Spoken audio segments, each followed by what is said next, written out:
नमस्कार दोस्तों। आज है 8 जून 2020 और मैं स्वागत करता हूं आपका युवा एंड डेली करंट अफेयर्स में। तो चलिए देखते हैं अपना आज का पहला क्वेश्चन जो है, हाल ही में कौन से मंत्रालय ने देश में अपनी तरह के पहले अर्बन लर्निंग इंटर्नशिप प्रोग्राम जिसका नाम क्या है ट्यूलिप की शुरुआत की है।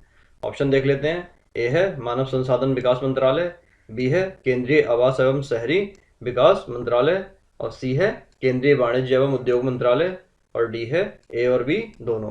और दोस्तों इसका सही उत्तर है ऑप्शन डी जो है ए और बी दोनों। देखिए मानव संसाधन विकास मंत्रालय है और दूसरा कौन सा है केंद्रीय आवास एवं शहरी विकास मंत्रालय। देखिए हाल ही में केंद्रीय मानव संसाधन विकास मंत्री कौन है, रमेश पोखरियाल निशंक। और केंद्रीय आवास एवं शहरी विकास मंत्री कौन है, हरदीप सिंह पुरी ने क्या किया है, देश में अपनी तरह के पहले अर्बन लर्निंग इंटर्नशिप प्रोग्राम जिसका नाम क्या रखा गया है ट्यूलिप की शुरुआत की है। और इस प्रोग्राम के तहत क्या होगा कि नए स्नातकों को देश भर के शहरी स्थानीय निकायों और स्मार्ट सिटी जैसे प्रोजेक्ट में क्या किया है कि इंटर्नशिप का मौका मिलेगा। और इसके साथ ही क्या है कि दोनों मंत्रियों ने ट्यूलिप का एक पोर्टल भी जारी किया है। तो दोस्तों अगले प्रश्न पर बढ़ने से पहले मैं आपको एक चीज़ बताना चाहता हूँ जो काफ़ी इंपॉर्टेंट है कि आपको क्या करना है कि अगर आप करंट अफेयर्स देखते हैं, चाहे हमारे चैनल पर देखते हैं या किसी और चैनल पर देखते हैं, तो आप क्या किया करिए कि आप पूरा जो वीडियो होता है उसको ज़रूर देखिए शुरू से लेकर के लास्ट तक। और जितने भी क्वेश्चंस रहते हैं, चाहे वो हमारे चैनल के हों या किसी और चैनल के हों, आप क्या कीजिए उनको सबको एक बार अच्छे से याद करते हुए चलिए। या फिर आपको अगर वो पीडीएफ प्रोवाइड हो रही है, जैसे हम लोग डेली पीडीएफ प्रोवाइड कराते हैं, तो उस पीडीएफ को अपने पास रखिए। और उस पीडीएफ को आपको करना क्या है कि कुछ टाइम के बाद, जैसे मान लीजिए आपने आज अगर हमारा जो करंट अफेयर्स आप पढ़ रहे हैं 8 तारीख का, तो आप क्या कीजिए उसको 12 तारीख में या 13 तारीख में एक बार फिर से रिवाइज कीजिए। तो उससे क्या होगा कि ये सारे क्वेश्चंस जो हैं आपके वो रिवाइज होने की वजह से आपको अच्छे से याद रहेंगे। और आप क्या करना है 4-5 दिन में कीजिए और उसके बाद 15 से 20 दिन के बाद एक बार फिर से आपको दोबारा से एक बार वो पढ़ना है। और जब आप 15 से 20 दिन के बाद पढ़ेंगे तो क्या होगा कि उसमें काफ़ी क्वेश्चन आपको अच्छे से याद रहेंगे। और फिर उसी चीज़ को आपको क्या करना है कि 1.5 महीने के बाद, लगभग 1.5 महीने के आसपास उसको फिर से पढ़िए। जब आप फिर से पढ़ेंगे तो आपको क्वेश्चन 100% अच्छे से याद हो जाएंगे और आप अपने एग्ज़ाम में सही तरीके से उनके उत्तर दे पाएंगे। तो ये काफ़ी ज़्यादा ज़रूरी है करंट अफेयर से रिलेटेड। चलिए बढ़ते हैं अपने दूसरे प्रश्न की ओर जो है, हाल ही में किस देश में विरोध प्रदर्शन के दौरान भारतीय दूतावास के बाहर महात्मा गांधी जी की प्रतिमा को क्या है विरूपित किया गया है। ऑप्शन देख लेते हैं। ए है इजराइल, बी है पेरू, सी है अमेरिका और डी है वेनेजुएला। और इसका सही उत्तर है ऑप्शन सी जो है अमेरिका। देखिए अमेरिका में चल रहे उग्र प्रदर्शन के दौरान वॉशिंगटन में क्या हुआ है कि भारतीय दूतावास के बाहर लगी महात्मा गांधी की प्रतिमा को विरूपित किया गया है। और इसको लेकर क्या है कि भारत में जो अमेरिका के राजदूत हैं जिनका नाम है केन जस्टर, उन्होंने क्या किया है कि खेद जताया है। चलिए बढ़ते हैं अपने तीसरे प्रश्न की ओर जो है, हाल ही में किसे विश्व व्यापार संगठन या फिर डब्ल्यूटीओ या वर्ल्ड ट्रेड ऑर्गेनाइजेशन में राजदूत और भारत का स्थायी प्रतिनिधि नियुक्त किया गया है। ऑप्शन देख लेते हैं। ए है ब्रजेंद्र नवनीत, बी है रवि कोटा, सी है लेखन ठक्कर और डी है एच अथेली। और दोस्तों इसका सही उत्तर है ऑप्शन ए जो है ब्रजेंद्र नवनीत। देखिए विश्व व्यापार संगठन का जो मुख्यालय है वो कहाँ पर है, जिनेवा स्विट्जरलैंड में स्थित है।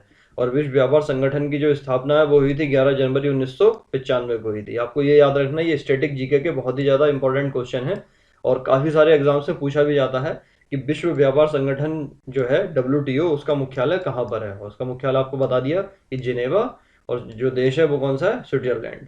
और साथ साथ में कई जगह ये भी पूछा जाता है कि इसकी स्थापना कब हुई थी, तो हुई थी 11 जनवरी 1995 को। तो आपका एक स्टैटिक जीके का क्वेश्चन भी यहाँ से दो तैयार हो गए, एक नहीं दो तैयार हो गए। चलिए बढ़ते हैं अपने चौथे प्रश्न की ओर जो है, हाल ही में सरकार ने कृषक उपज व्यापार और वाणिज्य संवर्धन एवं सुविधा अध्यादेश 2020 को अधिसूचित किया है। इस अध्यादेश का क्या लक्ष्य है।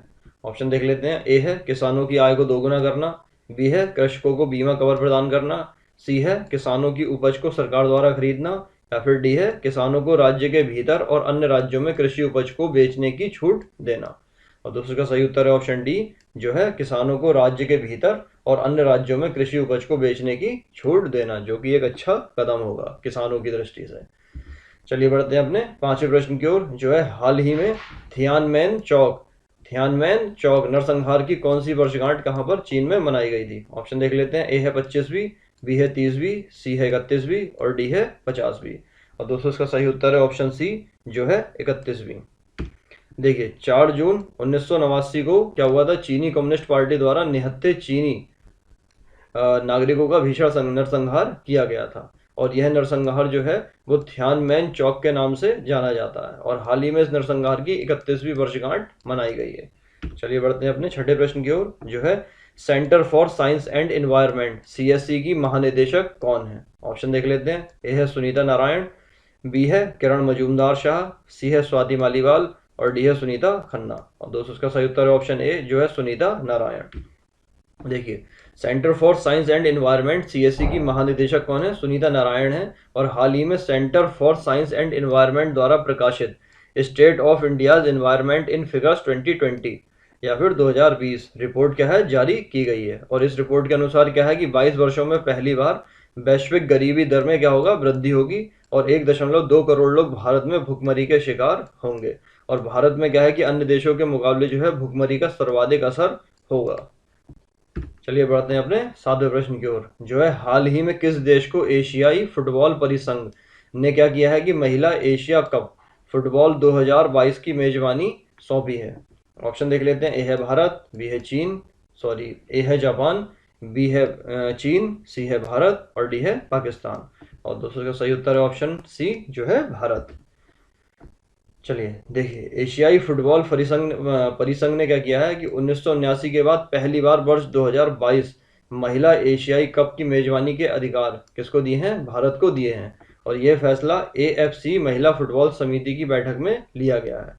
और आईएएफएफ के जो अध्यक्ष हैं वो कौन है, प्रफुल्ल पटेल है, तो आपको ये याद रखना है।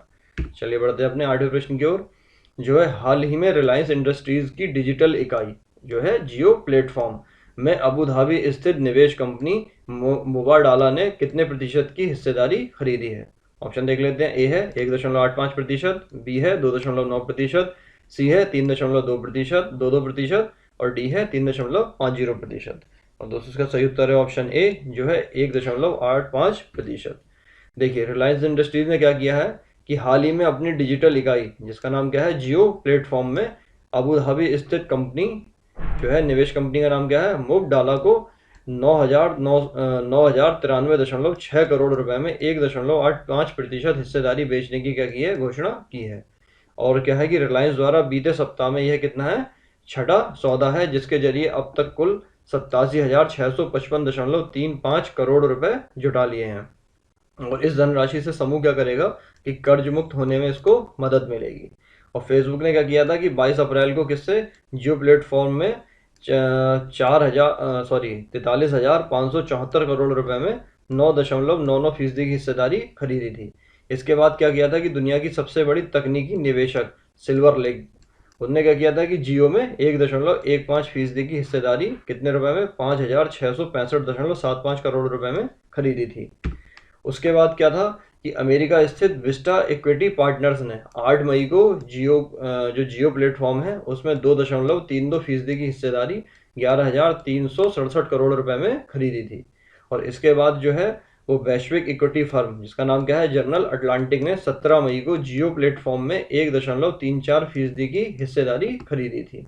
और इसके बाद अमेरिकी इक्विटी निवेशक जो है KKR ने जियो प्लेटफॉर्म में 2.32% की हिस्सेदारी 11,367 रुपए में खरीदी थी। अब क्या है कि अबू धाबी स्थित जो मुबाडाला है, मुबाडाला इन्वेस्टमेंट है, उसके प्रबंधन निदेशक और CEO कौन है, खलादून अल मुबारक हैं। चलिए बढ़ते हैं अपने 90 प्रश्न की ओर, जो है हाल ही में लॉकडाउन के दौरान इंस्टाग्राम से सर्वाधिक कमाई करने वाले खिलाड़ी कौन है। ऑप्शन देख लेते हैं। ए है विराट कोहली, बी है क्रिस्टियानो रोनाल्डो, सी है लियोन मेसी, और डी है डेविड बेकम। और दोस्तों इसका सही उत्तर है ऑप्शन बी, जो है क्रिस्टियानो रोनाल्डो। देखिए इंस्टाग्राम पर जो है लॉकडाउन में सर्वाधिक कमाई करने वाले जो खिलाड़ी हैं उसमें टॉप 6 हैं। नंबर 1 पर है रोनाल्डो जिनकी इनकम थी 17.9 करोड़ रुपए। दूसरे पर हैं लियोन मेसी 12.3 करोड़ रुपए के साथ। और तीसरे पे हैं नेमार 11.4 करोड़ रुपए।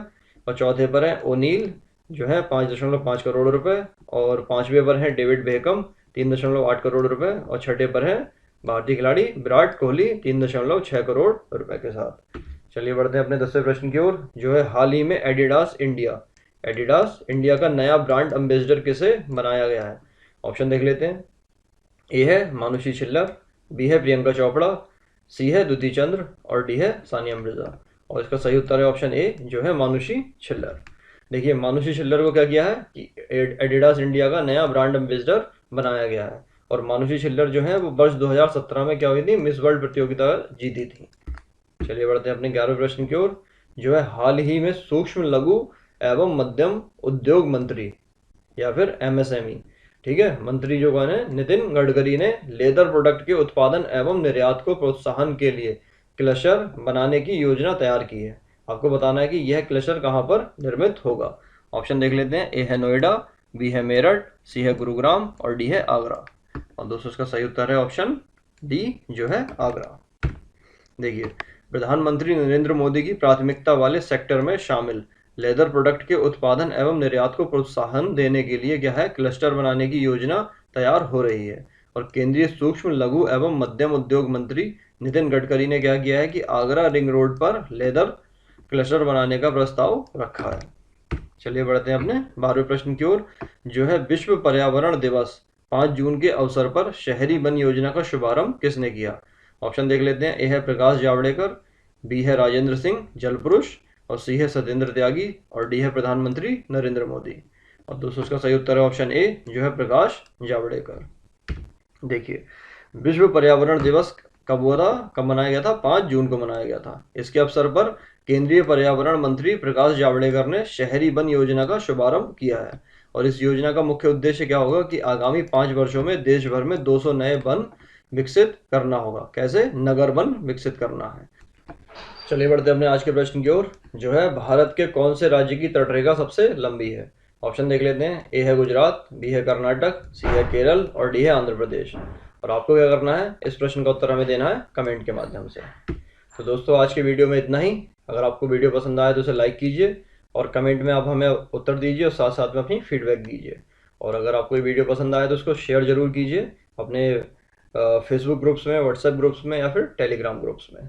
और बाकी सोशल मीडिया प्लेटफॉर्म पर भी आप इसको शेयर कर सकते हैं। और अगर आप हमारे चैनल पर नए हैं तो इसे सब्सक्राइब कीजिए। चलिए मिलते हैं कल के अंक में, तब तक के लिए जय हिंद जय भारत।